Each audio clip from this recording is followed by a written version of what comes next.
Thank you for joining us today.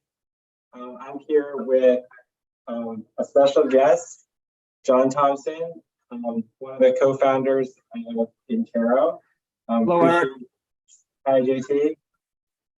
Thank you so much for joining us. Absolutely. Happy to be here to share some ideas with you. Yeah, so today we're going to be going over a quick list of top 10 mistakes to avoid in the selling process and to maximize your chance of success when you're selling your house. JT and I will be going back and forth, and if anyone has any questions, please leave them in the comments below, and if we have time, we will answer them. Sounds good. All right, so I'll just jump right in.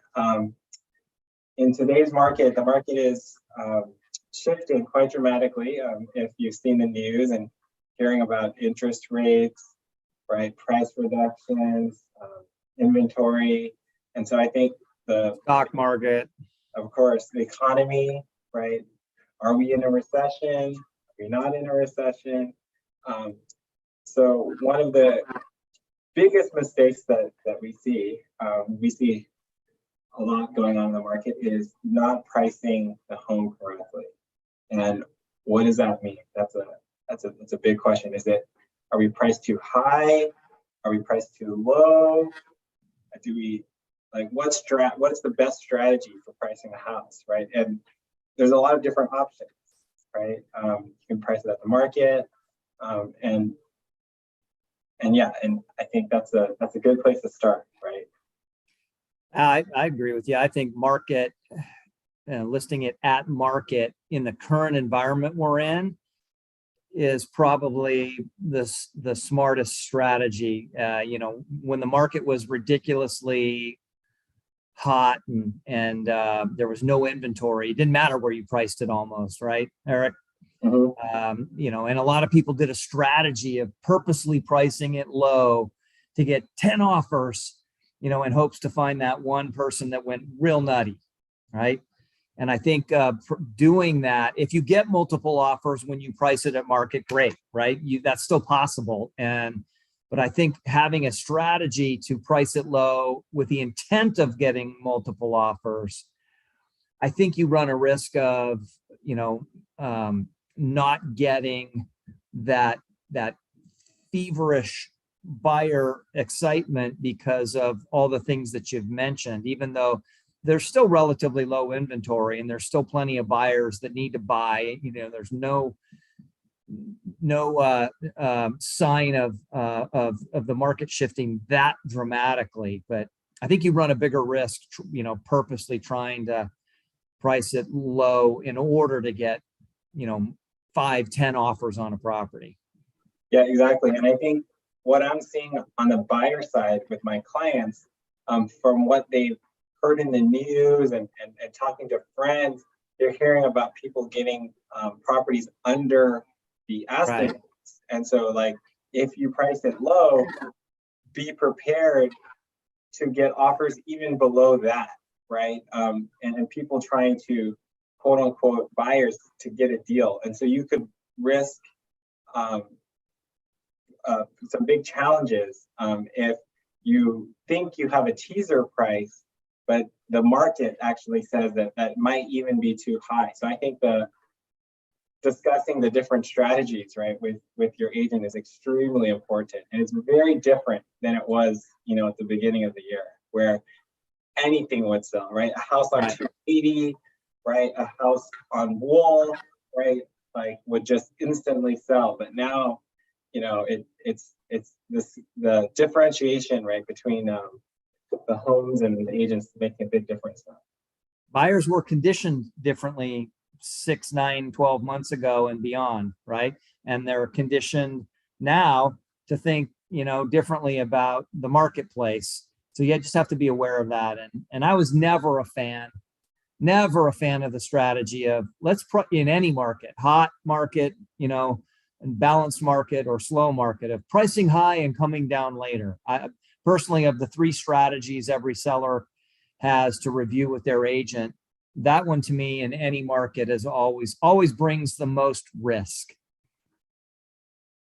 Yeah, let's jump into point number 2, and the discussion of not preparing the home for sale, right? So what does that mean? So there's a couple different options in selling your house. You could sell it vacant, or you could sell it occupied, right? And there's strategies to maximize your chance of success on both sides. So if it was vacant, you've moved out, and the home is properly prepared, painted, staged, the landscaping is done. I think what buyers are especially looking for in the market right now is move-in ready homes, right? Where they can picture themselves, right? Moving in, the TV goes here, right? Their favorite dining table goes here. And so like presenting the home similar to how you see on TV, right? So you watch on, Netflix, HGTV, all these beautifully prepared homes.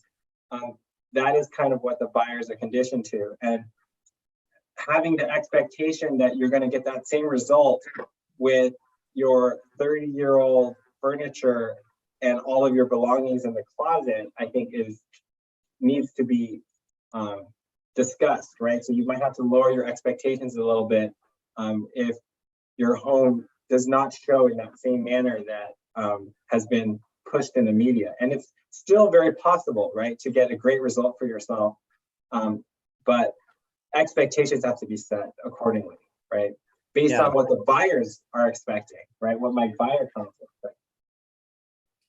Yeah, exactly. And I always like to give an option to the seller, right? When they get the home on the market, maybe they can't leave the home,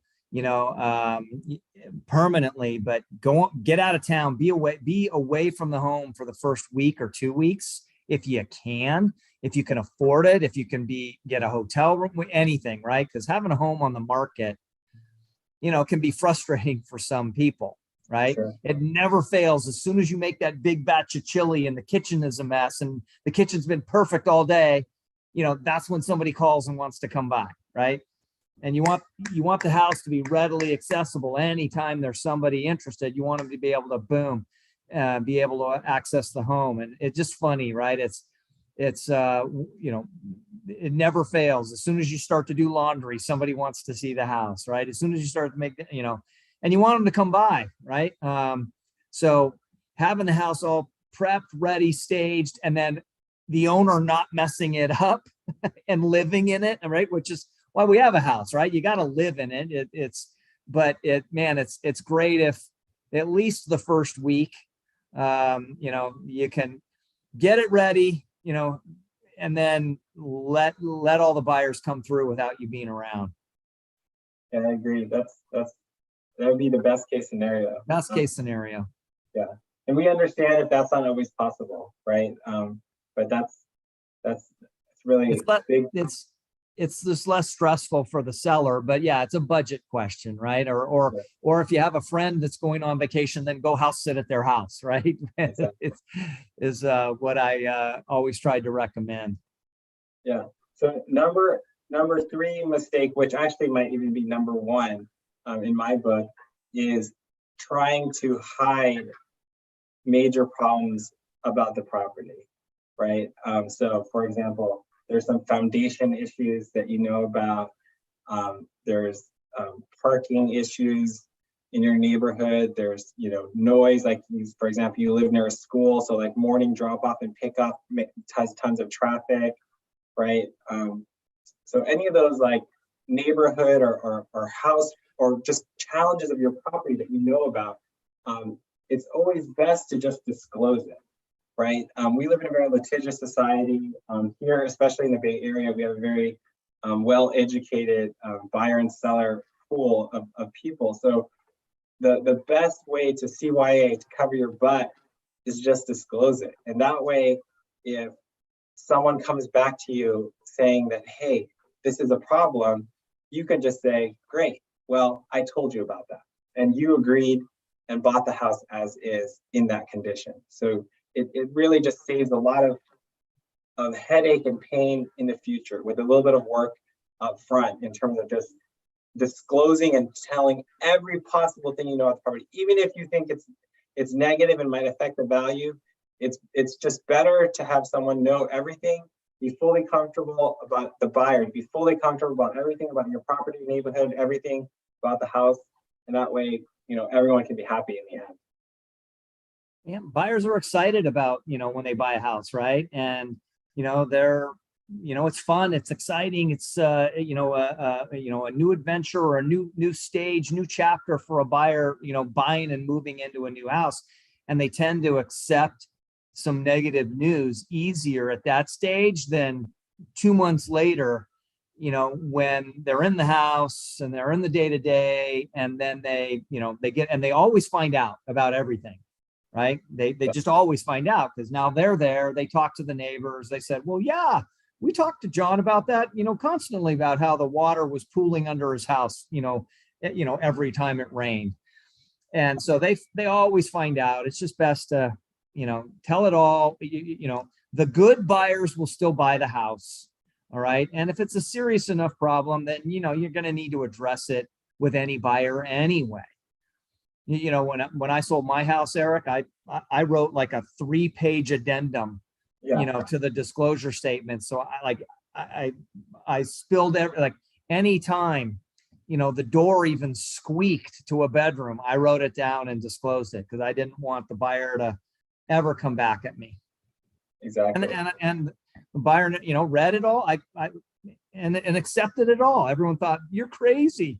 They're going to read that and not buy it. And I said, then they shouldn't buy my house. Exactly. And they bought it anyway. Yep.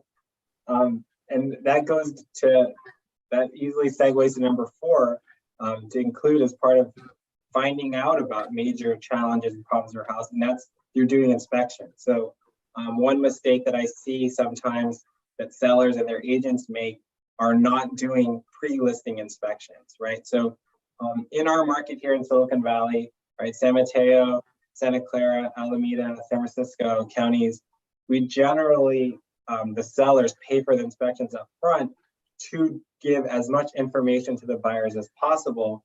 That way, during the negotiation in escrow, the buyers can't come back and ask for things to be fixed or price reductions, right? If we do all the inspections up front. So termite, home, roof, right? Foundation, if there's some foundation issues, that way it's very easy, the negotiation, when the buyer comes back and say, hey, John, there's a huge 16-foot crack, horizontal crack in the foundation. We want $200,000 off the price. It's very simple. You say, well, guess what?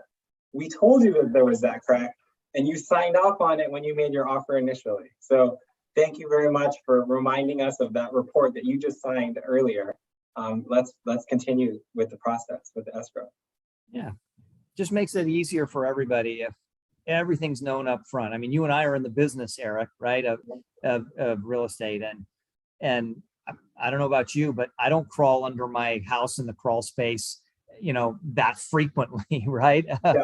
So I don't get on my roof that frequently. I mean, as involved as I am in real estate and knowing my own home, there's a lot of times where I may not know about something or have been in my crawl space for years if I've never had an issue, right?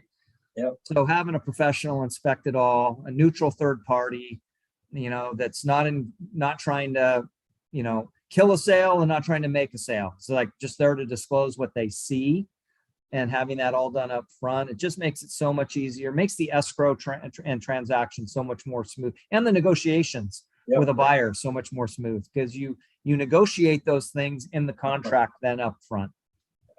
Yeah, and the big thing is, if you, as the seller, if you don't do the inspections, then the buyer most likely will do the inspections, and right. Then they will start their negotiation at that point, when you as the seller thought that you were going to get that price, right? That you had pre-inspection, right? So the most likely scenario will only be negative if the buyer does their own inspections, right? Yeah. So it's good to do everything as much as possible up front. Yep. So let's jump on to number 5. We briefly touched upon this on preparing the home for sale, and that is sellers opting not to use staging, right? And I'll just briefly go over this because we talked about this in number 2 about preparing the home for sale. And the key, I would say, thing is the buyer pool market is used to watching YouTube videos, TikTok videos, Netflix, HGTV of these beautiful houses, right? Fully dialed in with expensive staging, right?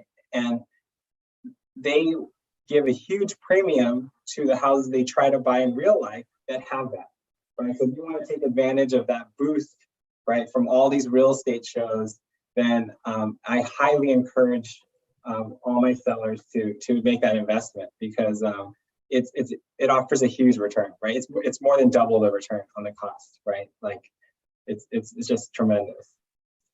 Who's probably the number one seller of homes across the country, right? It's like new home builders, Yep. right? If you look at a group of people, yep. Eric, when's the last time you've been into a new home development and they have a home there, a home they're trying to sell, and they don't have a model home that's staged? Have you ever even seen one? Yeah, no, never. And trust me, those developers, are cheap.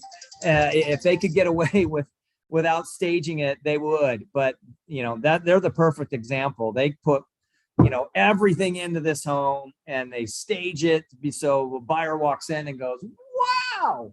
Because the truth is the way we live in a home, the way I live in a home, yeah, and the way I sell it aren't always the same. Exactly. So it's definitely a worthy investment to stage. Yeah. And going on to number 6, talking about marketing. So not marketing it to in the right manner, right? So I think in today's world, it's not pretty straightforward to just put the thing on MLS, the house, and then it gets syndicated out to Zillow and Redfin and all those. But I think that the real mistake that some sellers and agents make is that's all they do, right? So I think it's really important to have a multi-strategy marketing plan, right? Including traditional marketing, right? So like snail mail, right? People still like to look at the mail, but also online, right? So like Facebook, YouTube, Instagram, right? Like just think about your daily life, right? How much time, right, do you spend on those platforms, right? Just not even as a buyer of houses, but your daily life. So being there on those channels, I think, is extremely important, right? Because that's where people spend their time. You got to catch the eyeballs, right? If you want to get the most for your house. Yeah. When I started, there was only there was only traditional, Yep. newspapers, magazines, and postcards. Then it grew to digital. So we had to expand our market. You had to do still the traditional, but I'll start spending, paying attention to all the digital marketing. And now over the last 5-10 years, it's grown even to the social. So you got to do them all, right? The traditional, the digital, and the social. And your agent should have an idea on, what they're going to do to put those eyeballs in all those platforms. Exactly. And that really puts us to number 7, which is understanding and targeting the correct buyer for your house, right? So like the seller and their agent not knowing who is going to be the purchaser of their house, right? So in our area in Silicon Valley, we're a tech-based economy. And so the majority of buyers work in the tech field or related field to the tech field. And so making sure that you reach those people to sell your house, right? And so that just goes along with the previous thing we talked about with having a correct marketing strategy. Because if you don't reach those people, it's difficult to sell your house. Yeah, and we have the tools now to do that, right? As we all know, right? You look up something on the internet, and all of a sudden you start getting a lot of ads from all the people on that are selling those types of items to you directly because it tagged you, right? So knowing who your buyer is, certainly you're going to market it to the entire planet, but you might spend a little extra effort and energy towards a certain segment of the marketplace that has a higher probability of buying the home than anybody else. And we can do that today. So important to pay attention to that. Exactly. Another common mistake that I see of sellers and potential sellers is not knowing where you're going to be moving after, right? So like, if I meet a seller, say, hey, Eric, I need $2 million for my house. I say, no problem, we can get you $2 million. But the next question I'm going to ask them is, hey, where are you going, right? What's your plan? I get you $2 million in cash. You no longer can live here, right? We made your dreams come true. But I think it's very important for sellers to be at least considering and thinking about, hey, you got 30 days after we accept an offer. Then after that, you got to go somewhere, right? Are you going to stay in the area? Are you going to relocate, right? What's your plan, right? And we have different solutions for different things. So if, for example, you need the equity from your property to make your next purchase, we have a program for that, right? If you need some extra time, there's potential for, say, a 30-day extra rent back, so maybe getting 60 days, right, from when you accept an offer to make your next move.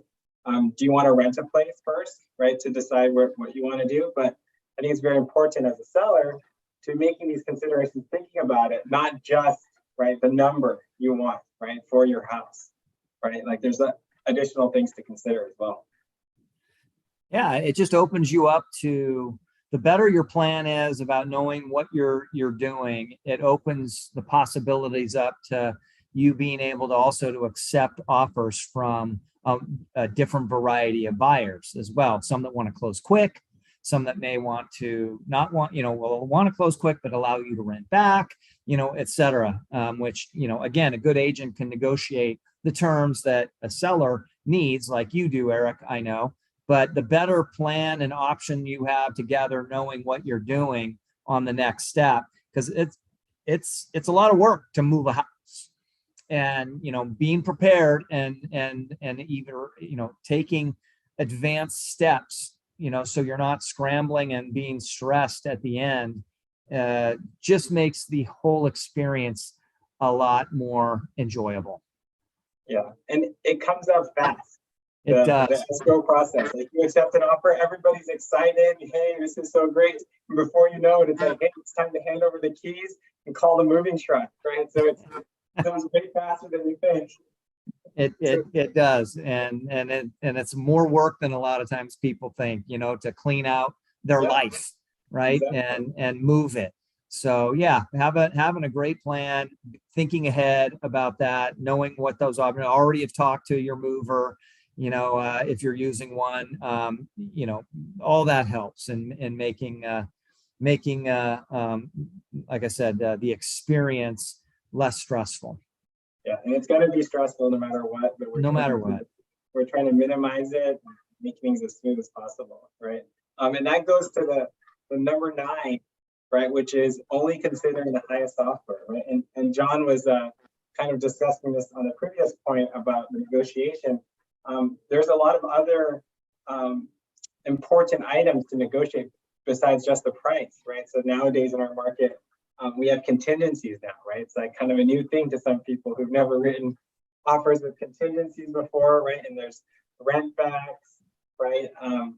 There's all kinds of different things, right? So very briefly, contingencies, right? Give the buyer a certain number of days to make decisions, right? So like if they have a loan contingency, they have an X number of days that they negotiate, right, to work on their loan. They have an appraisal contingency, right? Could mean that if the appraisal comes in below the offer price, right, they might negotiate. They have that, and if the seller, for example, didn't do any inspections, the buyer could ask for inspection contingency, which is the number of days to get their inspections done. And most likely, after the results of their inspections, they'll negotiate for either fixes or a discount on the price, right? And so like having your agent, right, in your corner, your bulldog, right, negotiating for you is very important, and not just the price, right? It's all these other terms that can actually make your life as a seller much easier, right? So in the end, there's a lot of factors to consider besides the big dollar signs. If the buyer can't complete the transaction, even if they had the highest price, there was no transaction anyway, right? So yeah, looking at all those terms and packaging it, it's something that you just have to talk about with your agent and the seller, and an offer that maybe is a little less in offering price, but is all cash. Is that a better offer than somebody that's going to pay the seller more money, but only put 5% down and get a lender involved and has to jump through a lot of hoops to get qualified? I don't know. I mean, it's a discussion. I know what I would take, but you got to, every seller has, different, goals in mind. And that's where that discussion of, the terms, the price, the buyer itself, even the buyer's agent, right, Yeah. Eric? Yeah. Are they competent? Are they going to be able to coach the buyer through the whole transaction when the buyer gets buyer's remorse, right? Because that happens too, to even experienced buyers, like, oh, am I doing the right thing? I don't know. And having a good buyer's agent that you as the listing agent know, helps. Nothing guarantees it, but it certainly helps assure that the transaction's gonna, go through to the final closing of the escrow. Yeah, and I'll just add one more point right on that, like dream or pie in the sky offer. In the worst case scenario, if that buyer is not able to close, right, for some reason, maybe because they were making promises that they can't keep, it could actually harm the seller even more, right, than that second place offer, because then we'll have to go back on the market, right? And then unfortunately, what a lot of buyers will think, other buyers will think, is that there's something wrong with the property, right? When in fact, it was nothing to do with the property, right? It was some buyer, right, that made a mistake and that thought that, they might be able to try to get the property with some magical number, right? And then you're back on the market. It looks challenging, right? Other buyers are going to try to lowball you at that point, right? So it can cause a lot of headaches if the buyer doesn't perform, right? Yeah, it brings another question to the table that, it's nice to not the fewer questions you can have, about the property, the better you are to get a good buyer and a high price. All right, we're going to finish it off with number 10, right? And the biggest mistake that sellers make is not hiring the right agent, right? Not hiring an experienced agent. I'll leave it at that. JT can maybe add something to it. You mean not hiring you, Eric? That's how we're summarizing it, right? Not hiring somebody like you that does all these things that you just talked about, these 9-10 things that, and has a plan for it, knows how to address it, knows how to handle it. I like to say, what you're good at, I know, Eric, is looking around the corner, right? What's right in front and obvious to some average agents. The great agents can see what's coming around the corner that others can't, and they can prep the seller. They can avoid issues, by, knowing, and having experienced these things before, so you can head them off before they even happen, any problems or issues. So that's what I've experienced and watched in you over the years, and been so proud of you, and know that every seller that has ever hired you to help sell their home has always been extremely happy with that choice. So, all right, well, thank you so much to our special guest, John Thompson. Thank you so much, John. That's going to wrap up this webinar, and then if there's any comments, then I'll try to address them in the comments, and then looking forward to our next one. And if anyone has any topics they'd like to discuss, feel free to message me or put a comment below as well. Thank you so much, JT. You got it, Eric. Thank you. Glad to be part of this.